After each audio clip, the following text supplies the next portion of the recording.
Commission électorale nationale indépendante dans la révision du fichier électoral.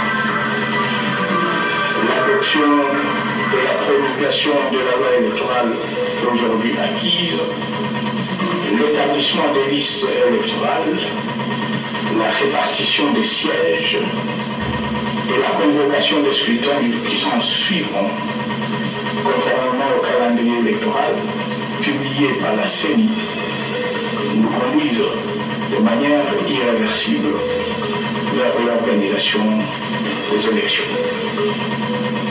Ce processus relevant de la souveraineté nationale et son financement étant totalement pris en charge par le gouvernement de la République, je vous invite à vous en approprier et à assumer ainsi à travers cet acte l'exercice de votre droit à l'autodétermination.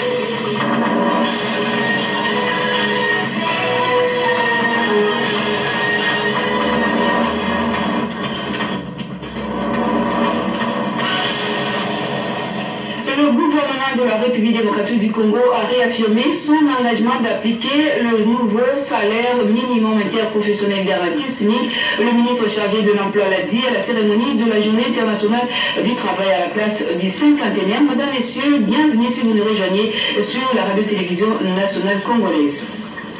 Le président de la République démocratique du Congo, Joseph Kabila Kabange, va procéder demain à la pose de la première pierre de la construction de l'aérogare d'Ndjili. D'autres détails dans son reportage. Sous le haut patronage du président de la République, Joseph Kabila Kabange, il sera procédé ce mercredi 2 mai 2018 le lancement des travaux de construction de la nouvelle aérogare ultramoderne à l'aéroport international de Ndjili. Après le tour de contrôle, l'aérogare modulaire, le pavillon présidentiel, la piste d'aviation. Après la Wano à Lubumbashi, Bangoka à Kisangani, Goma et Kalemi, le lancement des travaux de cette nouvelle aérogare par le président de la République vient de compléter la liste de réalisations en vue de la modernisation des installations aéroportuaires à travers le pays. Pendant 36 mois, la firme chinoise Witech va procéder à des travaux de construction de la nouvelle aérogare de l'aéroport international de Ndjili qui fera de Kinshasa, capitale de la République démocratique du Congo, un hub vu la position géostratégique du pays, mieux la plaque tournante du continent. Aujourd'hui, 1er mai, c'est la journée internationale du travail, occasion pour le gouvernement congolais de réaffirmer son engagement quant à l'application du nouveau salaire minimum professionnel garanti. Explication Vital en pas d'habitat. Place du cinquantenaire a de nouveau grouillé de monde ce mardi 1er mai. Motif, célébrer comme il se doit la journée internationale du travail sous le thème Construire l'avenir avec le travail décent. Voilà les credos entendus tout au long de cette manifestation haute en couleur avec à la clé deux messages. D'abord celui de l'intersyndicale nationale de l'administration publique, INAP, qui n'a pas apporté un nouveau cahier de charge. Aussi son président a-t-il simplement rappelé les différents accords signés entre les gouvernements et les banques syndicales touchant l'amélioration des conditions de vie des travailleurs. Cependant, l'INAP s'est dit ouverte aux négociations avec le gouvernement en vue de trouver une solution durable aux desiderata des travailleurs tels que l'application du SMIG. Là-dessus et au nom du gouvernement, le ministre d'État, ministre du Travail, Emploi et Prévention sociale rassure. Je vous annonce que le SMIG est sur la bonne voie d'être rendu opérationnel par la signature du décret du Premier ministre. Je tiens à vous informer que les préoccupations contenues dans votre cahier des charges de l'année dernière ont été examinées selon le cas par le gouvernement et que des solutions viennent de vous être communiquées. Les efforts continuent à être fournis dans les différents secteurs de l'économie nationale en vue d'améliorer les conditions de vie de la population. Lambert Matouk-Memans est également revenu sur les innovations qu'apporte la loi du 15 juillet 2016 fixant les règles relatives au régime général de sécurité sociale. Au terme de la dite loi, l'INSS va bientôt devenir la Caisse nationale de sécurité sociale. Le patron du travail n'a pas manqué de mettre en exergue les efforts déployés par son ministère pour l'employabilité des jeunes à travers la formation professionnelle, le programme emploi diplômé PED, sans omettre l'autonomisation économique de la femme à travers les programmes cadres de création d'emplois et de revenus. En ce jour déclaré chômé et payé, certains métiers ne sont jamais concernés. C'est le cas des journalistes et des infirmiers, pour ne citer que ceux-là.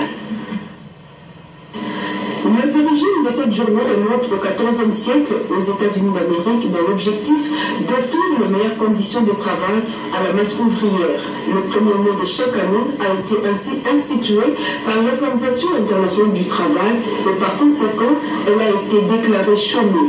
Tandis que les uns se reposent à la maison, profitant de ces jours commémoratifs, d'autres très tôt le matin battent le pavé pour rejoindre leur lieu de travail. La plupart d'entre eux ajoutent au cadre des services publics de l'État, cas du personnel soignant du centre hospitalier de Cabinda, à l'instar de ces techniciens de laboratoire.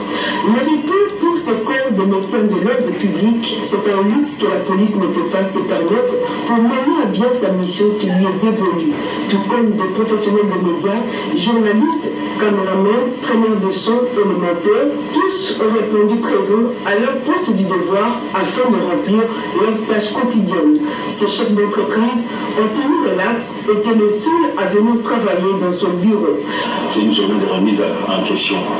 C'est une journée où quelqu'un doit se poser des questions. Si je travaille, est-ce que je travaille réellement? Quel est le rendement que je donne? Et qu'est-ce qu'on attend de moi? Qu'est-ce que la nation attend de moi? Qu'est-ce que les gens qui sont autour de moi attendent par rapport au travail que je suis en train de faire? Le fruit du développement aujourd'hui dans tous les pays, c'est le travail.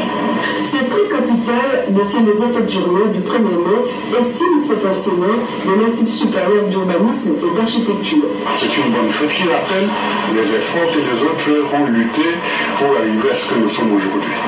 L'ambiance est un peu morose à cause du climat. L'affaire que vous connaissez qui est très difficile. Il n'y a plus assez d'usines limitées que vous connaissez là-bas. C'était industriel. Aujourd'hui, qu'est-ce que vous voyez là-bas? Ce sont des parcelles morcelées, devenues des habitations des particuliers. Et donc il n'y a plus d'industrie. À l'intérieur, il y avait des plantations, des cafés, des palmeraires. Aujourd'hui, il n'y a plus rien. Donc, aujourd'hui, on vit pratiquement que par l'exportation des minéraux, peut-être du bois, en dehors de Seigneur. Il n'y a plus rien. Il faudrait rétablir les infrastructures qui existaient. Mais le travail doit être un exercice quotidien et permanent. C'est vrai que c'est une journée fériée, certes, mais mon événement, je l'ai organisé depuis et je ne peux pas décaler parce que c'est une journée fériée. Pour moi, le travail, c'est tous les jours.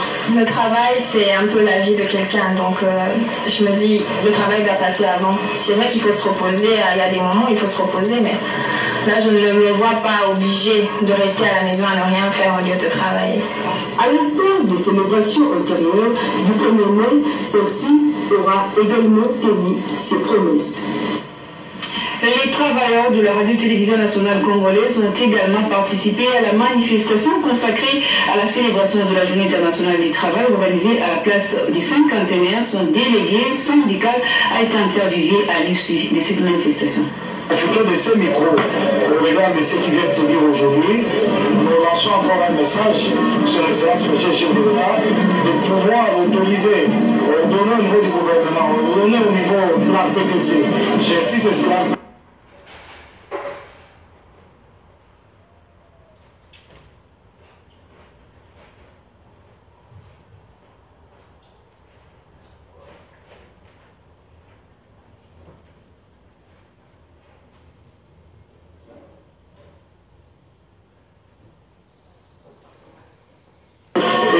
Produire le travail de qualité. Ce que nous voulons et que nous demandons au chef de l'État de signer le SMIC, l'ordonnance du SMIC et l'ordonnance du barème de l'agent fonctionnaire de l'État et autoriser au ministre de la fonction publique la poursuite de la titularisation. Je crois que ces trois ordonnances pourront donner la paix sociale au sein de la République démocratique du Congo dans le monde du travail. Les travailleurs, ils doivent fournir toujours un travail décent, envie de mériter la confiance Merci. Et toujours en rapport avec cette journée du 1er mai, tous les malades de l'hôpital Saint-Joseph des Limités ont été consultés gratuitement. Joël Makila a fait un tour dans les installations de cet hôpital. Une pratique vient de s'instaurer à l'hôpital Saint-Joseph de Limité. Il s'agit de consultations gratuites dans tous les services la matinée de la journée du 1er mai de chaque année. Le médecin directeur de cet hôpital donne le sens de ce geste. Notre manière de célébrer cette journée, c'est de travailler particulièrement pour les malades. En disant, par exemple, aujourd'hui, c'est des consultations gratuites. Donc les malades viendront et les médecins, les infirmiers, les autres vont le recevoir sans payer de l'argent des consultations. La visite des différents services a été initiée pour faire découvrir à la population comment s'orienter lorsqu'une personne a une urgence quelconque, parce que souvent, les gens viennent seulement lorsque le cas est déjà désespéré. Il s'agit notamment du service des cliniques diabétologie, du service de l'ophtalmologie, des urgences, soins intensifs, réanimation et les services de la médecine interne. Concernant les consultations et traitements des malades diabétiques, le docteur Moubananga José-Marie Noël explique quelques réalités des malades qui viennent. Nous avons une moyenne mensuelle.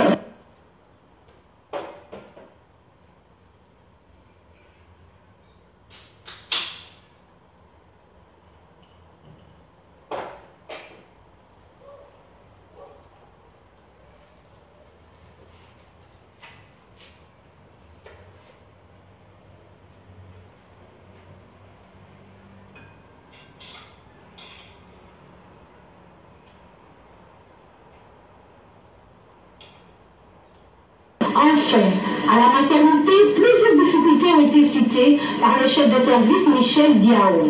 Pour rappel, la morgue de cet hôpital a une capacité d'accueil de 100 personnes.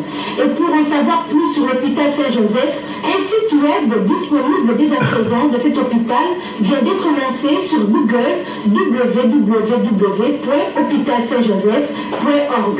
L'hôpital est désormais numérisé, c'est-à-dire hôpital sans papier.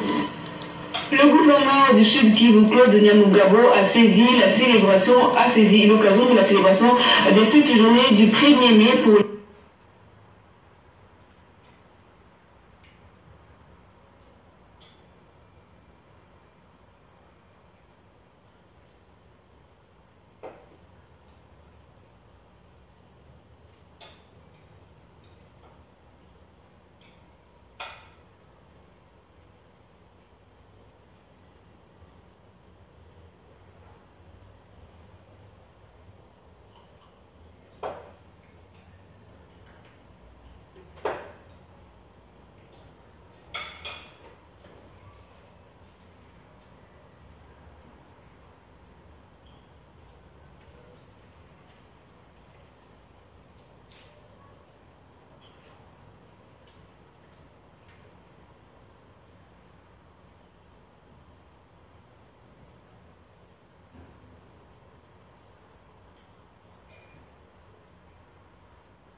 du Bukavu et les chefs de division provinciale ont assisté à l'ouverture officielle. On a noté la présence du ministre provincial de la Justice et de la Prévoyance sociale, M. Dieudonné Manega de Kanyerera, ainsi que du directeur provincial de l'INSS, M. Théo Ngwapidji Kassi. Les enseignants de la commune de Ngalema ont organisé en cette journée du 1er mai une marche de santé, une façon pour eux de marquer d'un cachet spécial cette célébration. Une journée de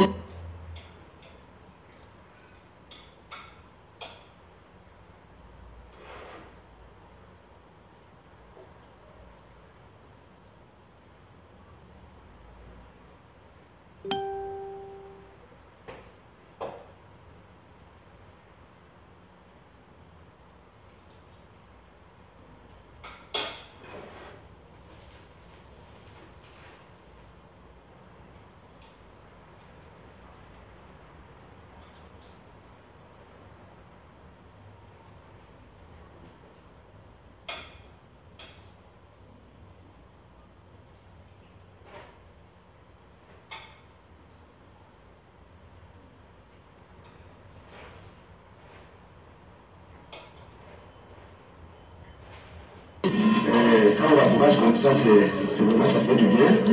Non seulement ça fait du bien pour nous qui devons être encouragés, mais ça va nous propulser les autres.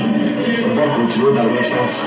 La célébration de la journée du 1er mai a débuté au collège de Grain de Sénévé par la marche de santé qui est partie de Sola en passant par le centre supérieur militaire, le quartier Golf, le quartier Portage, CTA, jusqu'au collège de Grain de Sénévé en point de chute de cet exercice de santé. Une manière de relaxer le corps après un temps de dur labeur, comme qui dirait